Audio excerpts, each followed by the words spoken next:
want to make a deal so badly. They called a little while ago. They want to make a deal so badly. I just don't know if they're worthy of making a deal. I don't know that they're going to honor the deal. Well, we have a lot to talk about, but let's begin by getting a first thought from our panel on all of this. Carrie Sheffield and Kelly Hyman, thanks to you both for being with us. Carrie, where do you see things standing now? Are we on the verge of back at an all-out war between the US and Iran, or what do you see happening next? Well, President Trump is up. Oh, Carrie. Sorry, I thought you said Carrie. I know, Carrie and Kelly and an Irish accent, I'm sorry. We're going to have a very interesting hour indeed. The red dress or the jacket? Miss Sheffield, how about that? There we go. Thank you. Yes, I mean, it's discouraging, but certainly President Trump is a realist, I think, in a way that former presidents have not been able to really call things like they are. That's part of how he won the presidency twice. And so when you're looking at what's happening with Iran, this is a regime that has never really acted in good faith when it comes to negotiations. And so I think President Trump, with his master negotiating skills, he'd hoped he could break this juggernaut. But when you're talking about centuries or millennia even of negotiating with people who have no good faith intention, it can be very difficult. And so he's expressing frustration about this. I think, when you see fundamentally that the Iranian, regime, it actually wants to literally kill America, says death to America. That's not, the United States doesn't feel that way. It's what President Trump has done in this military response to the October 7th, 2023 terrorist assault that was financed and led by the Iranian regime through their proxies and other networks. It's the United States protecting its allies, including Israel. But at the end of the day, unfortunately, the Iranian regime is not coming to good faith at this negotiating table.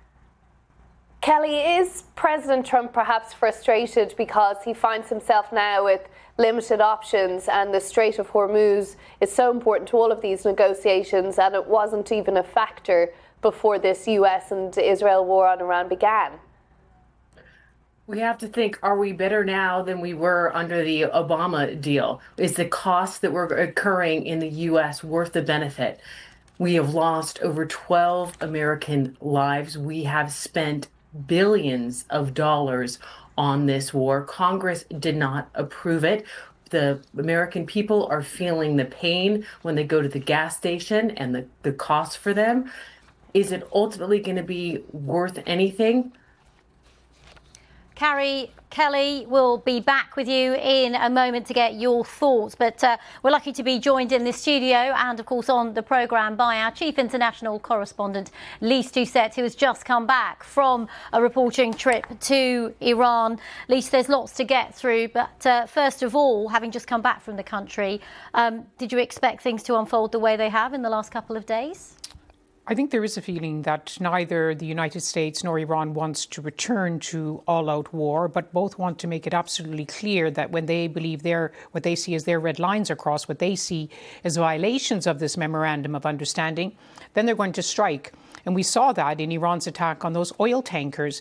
The real issue, Rajini, is that the so-called memorandum of understanding is being understood differently by both sides. Iran believes, and if you read the text, which is vaguely worded, Iran thinks that it has given it some sway over the Strait of Hormuz, this vital strategic waterway, whereas the United States reads it that it will now be a free flow of maritime traffic like the way it was before.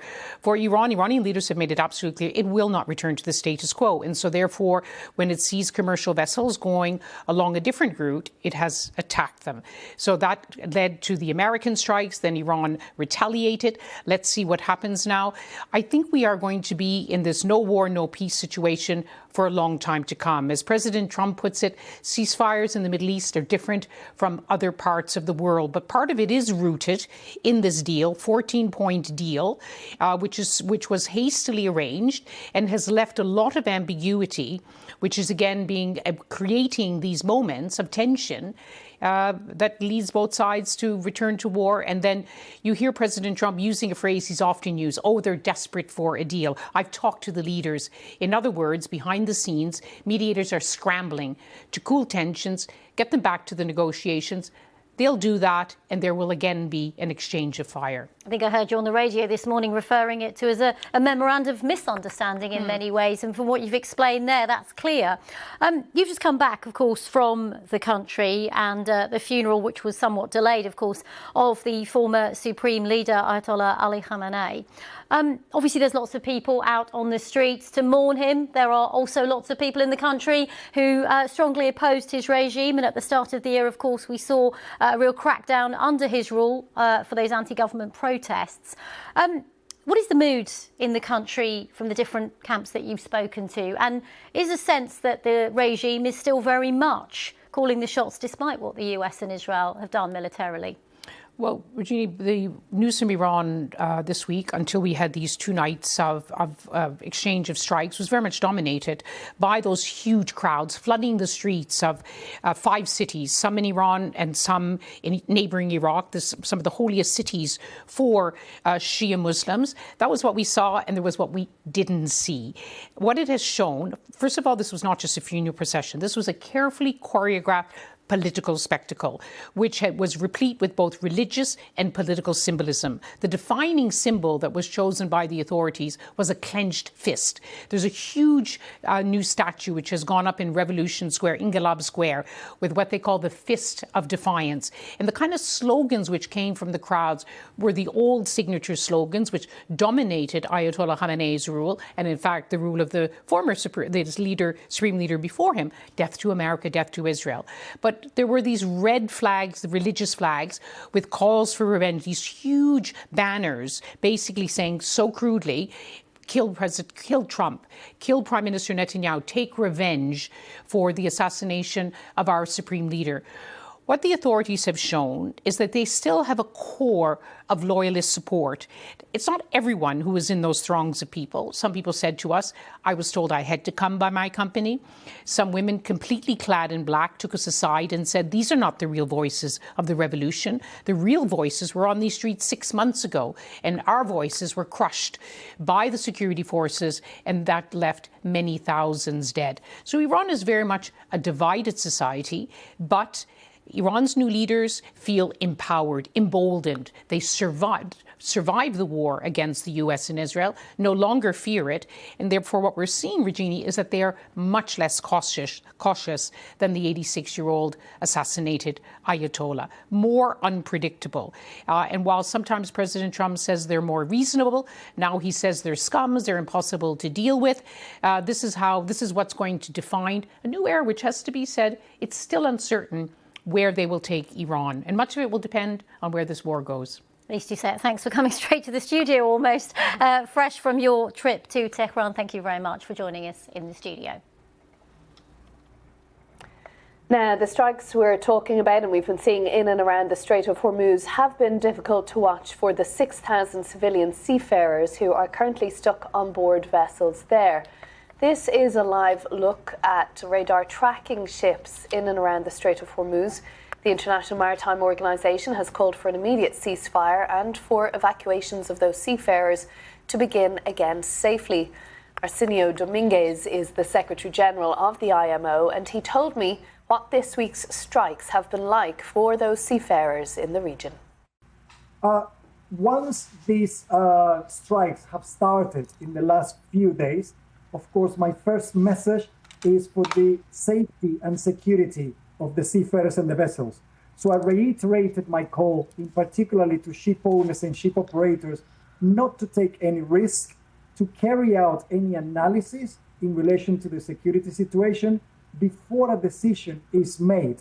But right now, it is important to wait, to continue to support the seafarers, particularly when it comes to mental health, their provisions, and their assistance that may require it, and wait for any positive progress on the conversations and negotiations in order for us to resume not only the evacuation, but then moving towards transits and operations in the Strait of Hormuz.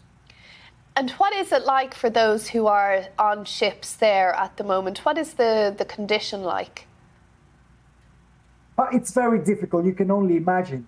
Since we started the evacuation framework a couple of weeks ago, at least we managed to evacuate a number of seafarers, around 2,500 seafarers, which means that right now we're talking about still 6,000 of those innocent seafarers that are struggling not only with mental health, fatigue, and the unknown of when their situation is going to improve and they will be able to go back to their loved ones into a regular job.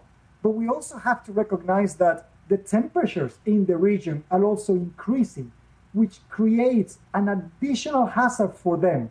So this is a time where we need to remember all the hardship that these innocent seafarers are going through and maintain not only those negotiations in multilateralism, but again, recognize that shipping and the impact that this has on the economy, it's also one of those areas where the seafarers want to be more recognized.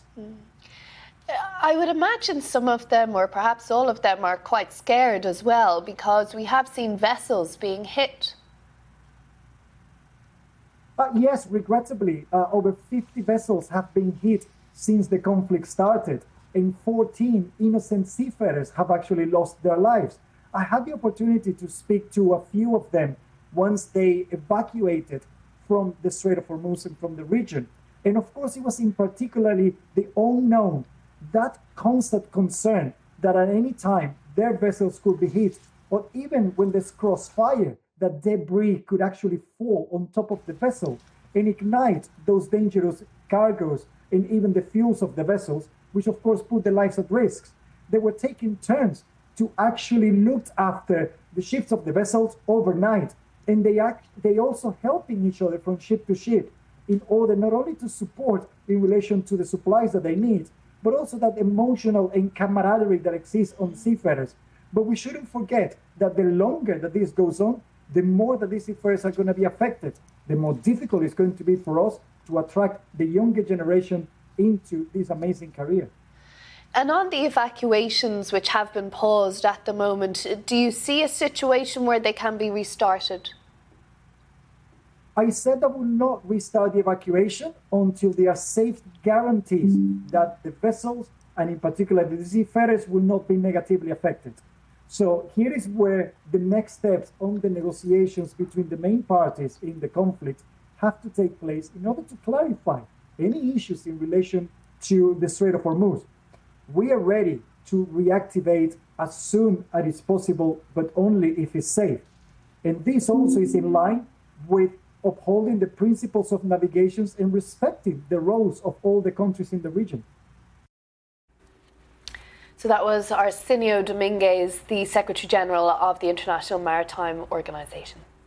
Let's bring Carrie and Kelly in to get some thoughts on that. Kelly, I'll start with you. I mean, at the heart of this, it's a reminder when we listen to that interview with all those people still stuck on the Strait of Hormuz on various vessels, that this is still very much a human story, not to mention, of course, the thousands killed in the war.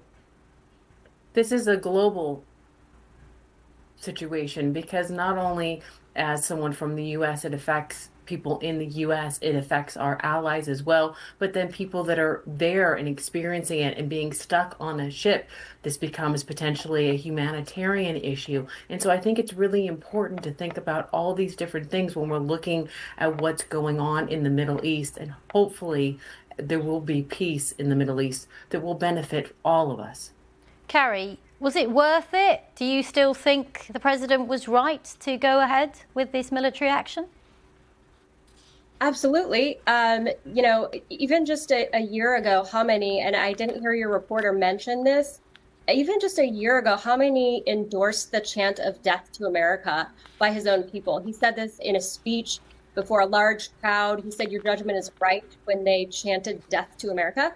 And he did this repeatedly. But Carrie, there's still the same regime in power, isn't there? I mean, there's been no regime change. And what Iran has effectively done is use the Strait of Hormuz as a tool in this conflict, somewhat surprisingly to many. Well, it's severely degraded and depleted thanks to President Trump's leadership. Its military I mean, they're basically kind of hanging on by their fingernails at this point. And so from a, we'd love for it to be quicker, but patience is a virtue.